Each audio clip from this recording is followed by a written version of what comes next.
Hi ಸ್ನೇಹಿತರೆ, ಎಲ್ಲರಿಗೂ ನಮಸ್ಕಾರ. ಸ್ನೇಹಿತರೆ, ಕೃಷಿ ಇಲಾಖೆಯಲ್ಲಿ ಖಾಲಿ ಇರುವಂತಹ ಹುದ್ದೆಗಳ ಭರ್ತಿಗಾಗಿ ಅಧಿಸೂಚನೆಯನ್ನು ಪ್ರಕಟಿಸಲಾಗಿದೆ. ಈ ಹುದ್ದೆಗಳ ನೇಮಕಾತಿಗೆ ಸಂಬಂಧಪಟ್ಟಂತೆ ಅರ್ಜಿ ಸಲ್ಲಿಸಲು ಏನೆಲ್ಲ ಅರ್ಹತೆಗಳಿರಬೇಕು, ಏನೆಲ್ಲ ಪ್ರಮುಖ ದಾಖಲಾತಿಗಳು ಬೇಕು ಅಂತೇಳಿ ಈ ವಿಡಿಯೋದಲ್ಲಿ ಸಂಪೂರ್ಣವಾಗಿ ತಿಳಿಸಿಕೊಡುತ್ತೇನೆ. ವಿಡಿಯೋ ಸ್ಕಿಪ್ ಮಾಡದೆ ಪೂರ್ತಿ ನೋಡಿ ಮತ್ತು ನಿಮ್ಮ ಸ್ನೇಹಿತರಿಗೂ ಕೂಡ ಶೇರ್ ಮಾಡಿ. ಹಾಗೆ ಈ ರೀತಿಯಾದಂತಹ ಉದ್ಯೋಗ ಮಾಹಿತಿಗಾಗಿ ನಮ್ಮ ಚಾನಲ್ ಸಬ್ಸ್ಕ್ರೈಬ್ ಮಾಡಿಕೊಂಡು ಬೆಲ್ ಐಕಾನ್ ಬಟನ್ ಒತ್ತಿ. ಹುದ್ದೆಗಳ ಹೆಸರು ಕೃಷಿ ಅಧಿಕಾರಿಗಳು ಮತ್ತು ಸಹಾಯಕ ಕೃಷಿ ಅಧಿಕಾರಿಗಳು. ಕರ್ತವ್ಯ ಸ್ಥಳ ಕರ್ನಾಟಕದಾದ್ಯಂತ ಇರುತ್ತದೆ. ಒಟ್ಟು ಖಾಲಿ ಇರುವ ಹುದ್ದೆಗಳ ಸಂಖ್ಯೆ 945 ಹುದ್ದೆಗಳ ಭರ್ತಿಗಾಗಿ ಅರ್ಜಿಯನ್ನು ಆಹ್ವಾನಿಸಲಾಗಿದೆ. ಈ ಒಂದು 945 ಹುದ್ದೆಗಳನ್ನು ವರ್ಗೀಕರಣ ಮಾಡಲಾಗಿದೆ. ಕೃಷಿ ಅಧಿಕಾರಿಗಳು ಉಳಿಕೆ ಮೂಲ ವೃಂದದಲ್ಲಿ 58 ಪೋಸ್ಟ್ ಖಾಲಿ ಇವೆ. ಹಾಗೆ ಹೈದರಾಬಾದ್ ಕರ್ನಾಟಕ ವೃಂದದವರಿಗೆ 42 ಪೋಸ್ಟ್ ಖಾಲಿ ಇರುತ್ತವೆ. ಹಾಗೆ ಸಹಾಯಕ ಅಧಿಕಾರಿಗಳು ಉಳಿಕೆ ಮೂಲ ವೃಂದದವರಿಗೆ 586 ಹುದ್ದೆಗಳು ಖಾಲಿ ಇರುತ್ತವೆ. ಹಾಗೆ ಹೈದರಾಬಾದ್ ಕರ್ನಾಟಕ ವೃಂದದ ಅಭ್ಯರ್ಥಿಗಳಿಗೆ 231 ಹುದ್ದೆಗಳು ಖಾಲಿ ಇರುತ್ತವೆ. ಹಾಗೆ ಶೈಕ್ಷಣಿಕ ಅರ್ಹತೆಯ ಬಗ್ಗೆ ನೋಡುವುದಾದರೆ ಈ ಹುದ್ದೆಗೆ ಅರ್ಜಿ ಸಲ್ಲಿಸಲು ಆಸಕ್ತ ಇರುವಂತಹ ಅಭ್ಯರ್ಥಿಗಳು BSc ಹಾಗೂ BTech ಪದವಿ ಮುಗಿಸಿದಂತಹ ಅಭ್ಯರ್ಥಿಗಳು ಈ ಹುದ್ದೆಗೆ ಅರ್ಜಿಯನ್ನು ಸಲ್ಲಿಸಲು ಅರ್ಹರಾಗಿರುತ್ತೀರಾ ಎಂದು ಇಲಾಖೆಯು ಹೊರಡಿಸಿದಂತಹ ಅಧಿಸೂಚನೆಯಲ್ಲಿ ತಿಳಿಸಿರುತ್ತಾರೆ. ಓಕೆ ಸ್ನೇಹಿತರೆ, ನೆಕ್ಸ್ಟ್ ವಯೋಮಿತಿಯ ಬಗ್ಗೆ ನೋಡುವುದಾದರೆ ಈ ಹುದ್ದೆಗೆ ಅರ್ಜಿ ಸಲ್ಲಿಸಲು ನಿಗದಿಪಡಿಸಿದಂತಹ ಕೊನೆಯ ದಿನಾಂಕಕ್ಕೆ ಕನಿಷ್ಠ ವಯೋಮಿತಿ 18 ವರ್ಷ ಪೂರೈಸಿರಬೇಕು. ಹಾಗೆ ಗರಿಷ್ಠ ವಯೋಮಿತಿಯ ಬಗ್ಗೆ ನೋಡುವುದಾದರೆ ಇತ್ತೀಚೆಗೆ ನಮ್ಮ ರಾಜ್ಯ ಸರ್ಕಾರವು ದಿನಾಂಕ 10/9/2024 ಜಾರಿ ಮಾಡಿರುವ ಆದೇಶದಂತೆ ಎಲ್ಲ ಪ್ರವರ್ಗಗಳಿಗೆ ಒಂದು ಬಾರಿಗೆ ಅನ್ವಯವಾಗುವಂತೆ ವಯೋಮಿತಿಯಲ್ಲಿ 3 ವರ್ಷಗಳ ಸಡಿಲಿಕೆಯನ್ನು ನೀಡಿರುತ್ತದೆ. ಈ ಒಂದು ಸಡಿಲಿಕೆಗೆ ಸಂಬಂಧಪಟ್ಟಂತೆ ಗರಿಷ್ಠ ವಯೋಮಿತಿ ಎಷ್ಟಿದೆ ಅಂತೇಳಿ ನೋಡುವುದಾದರೆ ಸಾಮಾನ್ಯ ವರ್ಗದ ಅಭ್ಯರ್ಥಿಗಳಿಗೆ ಗರಿಷ್ಠ 38 ವರ್ಷ ಇದೆ. ಹಾಗೆ ಪ್ರವರ್ಗ 2A 2B 3A 3B ಅಭ್ಯರ್ಥಿಗಳಿಗೆ ಗರಿಷ್ಠ 41 ವರ್ಷ ಹಾಗೂ ಪರಿಶಿಷ್ಟ ಜಾತಿ ಪರಿಶಿಷ್ಟ ಪಂಗಡ ಪ್ರವರ್ಗ 1 ಅಭ್ಯರ್ಥಿಗಳಿಗೆ ಗರಿಷ್ಠ 43 ವರ್ಷ ವಯೋಮಿತಿಯನ್ನು ನಿಗದಿಪಡಿಸಲಾಗಿದೆ.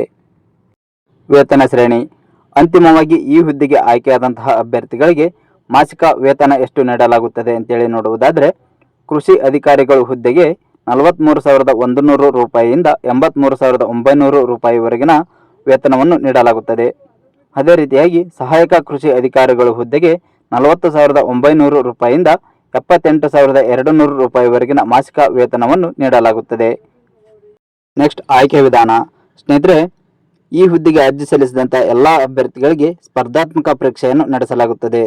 ಆ ಒಂದು ಸ್ಪರ್ಧಾತ್ಮಕ ಪರೀಕ್ಷೆಯಲ್ಲಿ ತಾವು ಗಳಿಸಿದಂತಹ ಅಂಕಗಳ ಶೇಕಡಾವಾರು ಪ್ರಮಾಣದ ಆಧಾರದ ಮೇಲೆ ಮತ್ತು ಚಾಲ್ತಿಯಲ್ಲಿರುವ ಮೀಸಲಾತಿಯ ಪ್ರಮಾಣದ ಆಧಾರದ ಮೇಲೆ ಈ ಒಂದು ಹುದ್ದೆಗೆ ಆಯ್ಕೆ ಮಾಡಿಕೊಳ್ಳಲಾಗುತ್ತದೆ.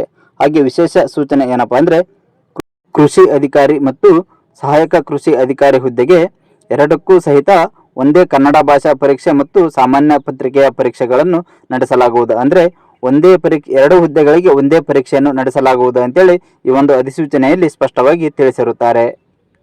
ಸ್ನೇಹಿತರೆ, ಈ ಒಂದು ಸ್ಪರ್ಧಾತ್ಮಕ ಪರೀಕ್ಷೆಯ ಬಗ್ಗೆ ನೋಡುವುದಾದರೆ ಈ ಒಂದು ಪ್ರಶ್ನೆ ಪತ್ರಿಕೆ ವಸ್ತುನಿಷ್ಠ ಬಹು ಆಯ್ಕೆಯ ಮಾದರಿಯ ಪ್ರಶ್ನೆ ಪತ್ರಿಕೆಯಾಗಿರುತ್ತದೆ. ಪ್ರತಿಯೊಂದು ಪ್ರಶ್ನೆ ಪತ್ರಿಕೆಯು 300 ಅಂಕಗಳಿಗೆ ಒಳಗೊಂಡಿರುತ್ತದೆ. ಈ ರೀತಿಯಾಗಿ 2 ಪ್ರಶ್ನೆ ಪತ್ರಿಕೆಗಳು ಇರುತ್ತವೆ. ಸಾಮಾನ್ಯ ಪತ್ರಿಕೆ ಇದು ಸಹಿತ 300 ಅಂಕಗಳಿಗೆ ಇರುತ್ತದೆ. ಇದರ ಒಂದು ಪರೀಕ್ಷೆಯ ಅವಧಿ 90 ನಿಮಿಷಗಳಾಗಿರುತ್ತವೆ. ಹಾಗೆ ನಿರ್ದಿಷ್ಟ ಪತ್ರಿಕೆ ಇದು ಸಹಿತ 300 ಅಂಕಗಳಿಗೆ ಇರುತ್ತದೆ. ಇದರ ಒಂದು ಪರೀಕ್ಷೆಯ ಅವಧಿ 120 ನಿಮಿಷ ಇರುತ್ತದೆ, ಅಂದರೆ 2 ಗಂಟೆ ಇರುತ್ತದೆ. ಹಾಗೆ ಸ್ನೇಹಿತರೆ, ಪ್ರತಿಯೊಂದು ತಪ್ಪು ಉತ್ತರಕ್ಕೆ 1/4 ಅಂತೆ ನೆಗೆಟಿವ್ ಮಾರ್ಕಿಂಗ್ ಇರುತ್ತದೆ. ಓಕೆ ಸ್ನೇಹಿತರೆ, ನೆಕ್ಸ್ಟ್ ಅರ್ಜಿ ಶುಲ್ಕ. ಸ್ನೇಹಿತರೆ, ಈ ಹುದ್ದೆಗೆ ಅರ್ಜಿ ಸಲ್ಲಿಸುವಂತಹ ಪ್ರತಿಯೊಬ್ಬ ಅಭ್ಯರ್ಥಿಗಳು ಕೂಡ ಅರ್ಜಿ ಶುಲ್ಕವನ್ನು ಪಾವತಿಸಲೇಬೇಕು. ಒಂದು ವೇಳೆ ತಾವು ಅರ್ಜಿಯನ್ನು ಸಲ್ಲಿಸಿ ಅರ್ಜಿ ಶುಲ್ಕವನ್ನು ಪಾವತಿಸದೇ ಇದ್ದರೆ ತಮ್ಮ ಅರ್ಜಿಯನ್ನು ತಿರಸ್ಕರಿಸಲಾಗುವುದು. ಹಾಗಾದರೆ ಈ ಒಂದು ಅರ್ಜಿ ಶುಲ್ಕ ಯಾವ ವರ್ಗದವರಿಗೆ ಎಷ್ಟಿದೆ ಅಂತೇಳಿ ನೋಡುವುದಾದರೆ ಸಾಮಾನ್ಯ ವರ್ಗದ ಅಭ್ಯರ್ಥಿಗಳಿಗೆ 600 ರೂಪಾಯಿ ಅರ್ಜಿ ಶುಲ್ಕ ಇರುತ್ತದೆ. ಹಾಗೆ ಪ್ರವರ್ಗ 2A 2B ಮತ್ತು 3A 3B ಅಭ್ಯರ್ಥಿಗಳಿಗೆ 300 ರೂಪಾಯಿಯ ಅರ್ಜಿ ಶುಲ್ಕ ಇರುತ್ತದೆ. ಹಾಗೆ ಮಾಜಿ ಸೈನಿಕ ಅಭ್ಯರ್ಥಿಗಳಿಗೆ 50 ರೂಪಾಯಿಯ ಅರ್ಜಿ ಶುಲ್ಕ ಇರುತ್ತದೆ. ಹಾಗೆ ಪರಿಶಿಷ್ಟ ಜಾತಿ ಪರಿಶಿಷ್ಟ ಪಂಗಡ ಪ್ರವರ್ಗ 1 ಅಂಗವಿಕಲ ಅಭ್ಯರ್ಥಿಗಳಿಗೆ ಯಾವುದೇ ರೀತಿಯಾದಂತಹ ಅರ್ಜಿ ಶುಲ್ಕ ಇರುವುದಿಲ್ಲ. ಈ ವರ್ಗದ ಅಭ್ಯರ್ಥಿಗಳಿಗೆ ಅರ್ಜಿ ಶುಲ್ಕದಲ್ಲಿ ವಿನಾಯಿತಿಯನ್ನು ನೀಡಲಾಗಿದೆ.